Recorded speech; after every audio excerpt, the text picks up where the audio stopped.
Hello, everybody. It is your professor, Rocco, ya boy, coming at you once again with another Age of Sigmar video. In this class, this is a 101 class. We're going to talk about when should we be looking for combats? When should we seek combat? Hey, what's something you could say that could start a fight? And we want to answer, hey, do you guys want to fight? It'll be a good time here for everybody involved. And again, if you are normally a masterclass viewer, this one's for you too. Honestly, people need to kind of stop picking fights all the time. People's mouths in war games and life sometimes right checks your body can't cash. In this case, the body of your army can't cash it either. So let's be a little bit smarter about this, all right? Shall we? Now, I got 3 moments. I know I'm doing the YouTuber thing. 3 hot tips. 4 if you consider liking this video. 5 if you consider subscribing if you haven't. 6 if you didn't share it with your friends yet. But I guess we're gonna go back in order here. So number 3 of my 3 tips. I'm gonna do this reverse order here. So when your opponent's unit is in the way of you scoring an objective, you gotta fight them. All right. Now, if your opponent's smart, they're going to try putting something there that you're not going to be able to kill right out the bat, but you're going to have to fight them, okay? Age of Sigmar is an objective-based game. If they're going to put something up there, you got to take that point. You got to fight them, all right? Now, as a little side note to that, we're gonna come down to sometimes also maybe when we don't want to fight them later in this video. So keep that in mind. Keep that in mind here. So now number 2 is when your opponent's main hammer unit, their main aggressive thing, like your opponent just dropped a Maw Crusher, it failed a charge, and you're like, ooh, I can get him. Techless, out in the open, ready to get stomped. You're like, all right, yeah, I got this.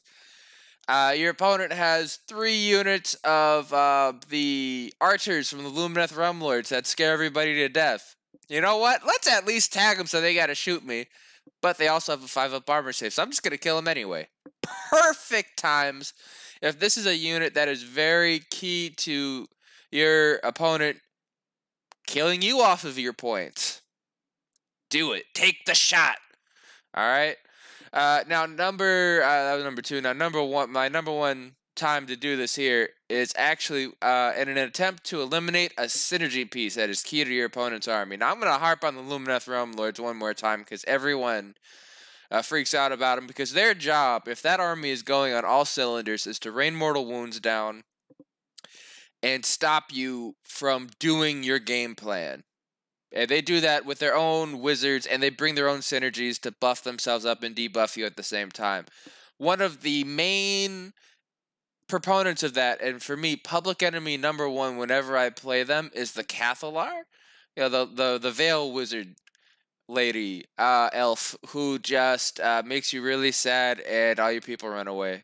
Also, she makes you so sad with her spell that your stuff doesn't want to move or fight or do anything. And it's so much sadness. Let us spark joy in our lives by removing her. Alright?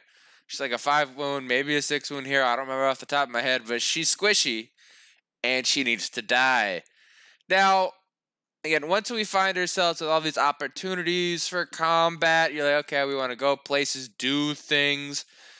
We're trying not to actually fight our opponent's anvils. And again, our order of operations, our threat assessment here is, again, kill the synergy pieces that bind their army together. That was our biggest thing. Take out the hammers when we can, and then we have to fight them on the objectives to take them back. Now, most of the time on an objective, if your opponent is smart, will be their anvil unit. They're really tanky, something with an after save, or they have so many wounds you can't clear them out without making it be a bad trade. You know, I think of this too, like Skaven, right? They throw out a unit of 40 clan lads, 40 wounds on probably a 5-up save. That's still a lot of stuff to chew through, and more likely than not, it's going to be Battle Shock immune in current AoS edition of 2.0. Will that happen in 3? Yeah, but you know what? That's probably still going to be a thing somewhere. You get a big horde unit, it could be 60 grots, you know? And if you can't physically chew through all those wounds, or whether it's zombies or, you know, what have you, that's going to be tough, and you're going to overextend your army and spend like 1,000 points of your army to kill 200 points of clan rats. Yeah, it's a bad trade, because then there's 1,800 points of their army ready to kill you when they get their next turn. So we're trying not to necessarily go after these things that are high in wounds or high armor saves or both. And if we can limit our opponent's damage back to us, again, by going for those hammers, we're living a great life, all right? Now, again, once we find ourselves with the opportunity for combat, you know, how much of our army should be sending? And again, this goes back to that. I'm going to harp on this again. The opportunity cost, because I definitely read my scripts and know that I was going to say that next.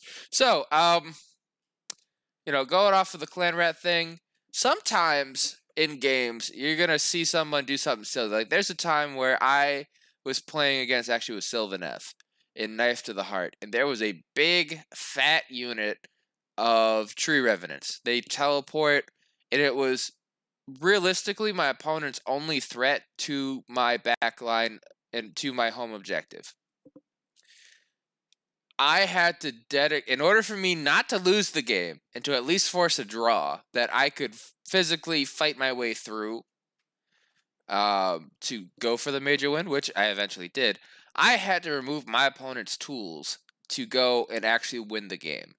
So this is not only is a hammer unit, that kind of a thing, and it's the synergies of it. Sure, it can do damage, but sometimes your opponent will have a unit that will just, if that's around long enough, it will do its job.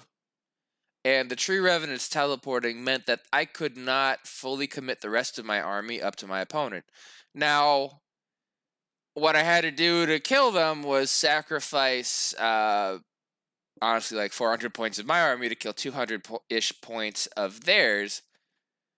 And again, I charged in, killed them dead, they battle shocked off, great times. Was the trade worth it? In that case, yes, because it prevented my opponent from winning.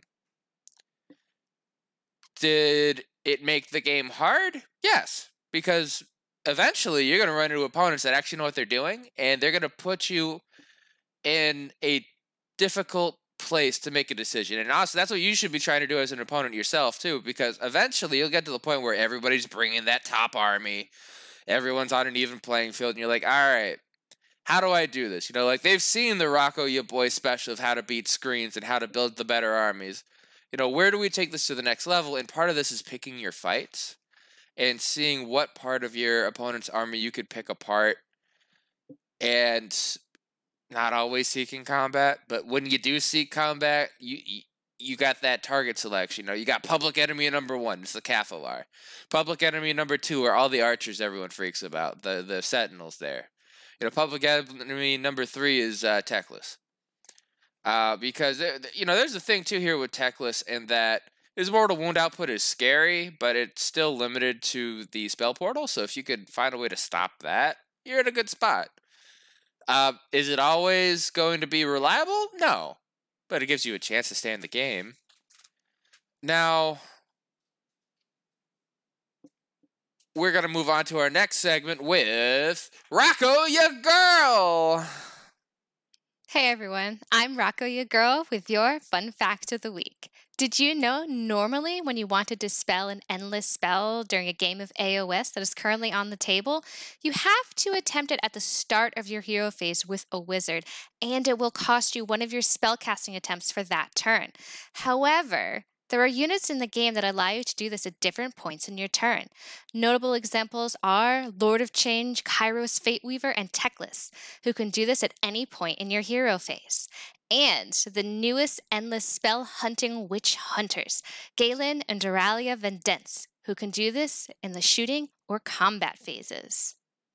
And now back to Rocco Ya Boy. Thank you, Rocco Ya Girl, for that lovely fun fact. And if you want to know another one, you can help us out more by commenting, liking, subscribing. And if you want to leave a comment in the comment section about any further topics you want covered, please do. Also, so next week, I'm going to the Atlantic City Open. And I would appreciate it that if I see anyone there, drop by and say hi. If you see me and recognize me, I will be with actual influencers that are way famous, more famous YouTubers than I ever will be. But it'll be a fun time. And I also planning on hopefully going 3-2, because this is a lot of people at this event that are bringing all these armies that are going to be like killers, and no one knows what the meta is. So I'm excited just to play games and hang out with people I haven't seen in a year, and hanging out with some of my internet friends I haven't even gotten to meet yet. So, you know what? I'm going to go have fun. I'm going to bring my Living City army, and I'm going to have a good time. And I hope you all had a great time, too. Come to class today, and as I like to say at the end of all of our classes, class dismissed.